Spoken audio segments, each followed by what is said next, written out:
cheval. Comment? Elle est un facteur cheval. Voilà. Bon, par contre, il y a une chose que je vais vous reprocher à tous les deux. Vous n'avez jamais employé le mot de philosophe. Moi, j'estime que je suis un philosophe. Pourquoi? Parce que je fais de la philosophie en acte. Au lieu d'écrire des textes, chaque action sont des événements qui posent la question de l'existence, de la relation sociale. Et alors, du fait que je suis catalogué, il faut bien ranger les gens par genre. Je suis catalogué comme art, mais est-ce que je ne suis pas plus un philosophe? C'est une question de vous, Paul. On la traitera la prochaine fois. Mais vous l'êtes, moi qui ai une formation plutôt littéraire, les textes, vous êtes aussi un écrivain. Donc, pour moi, le micro.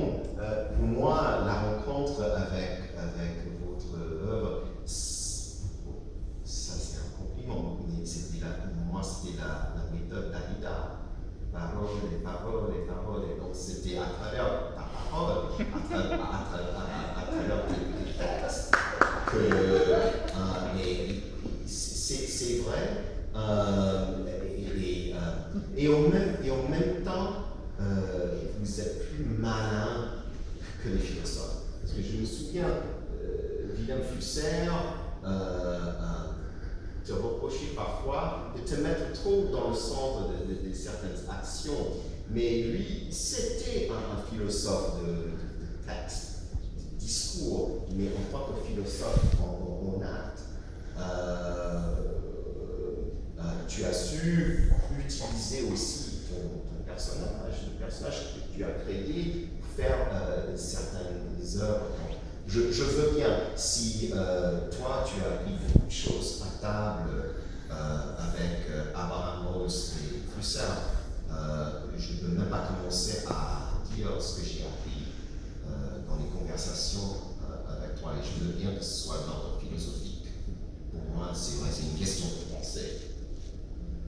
Non, mais vous l'avez dit, Fred, si vous êtes hors catégorie, vous ne pouvez pas être un philosophe. C'est tout aussi décevant que d'être un artiste, même peut-être encore plus.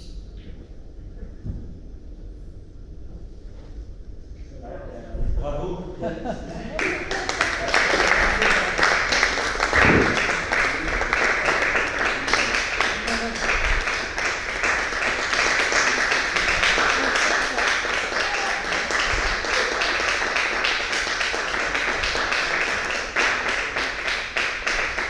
Eh bien, nous allons clore cette table ronde, visioconférence, en remerciant évidemment Fred pour son œuvre et pour cette occasion, cette magnifique étape de rétrospective. Et je remercie évidemment Madame Alicia Knock, qui est la commissaire de l'exposition, Michael Lerut, qui nous a apporté toute sa science et toute sa recherche.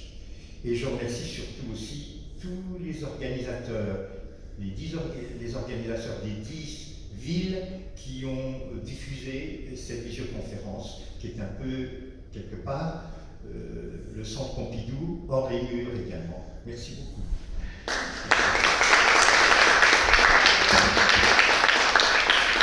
Et applaudissons encore un instant tous les collaborateurs de Fred.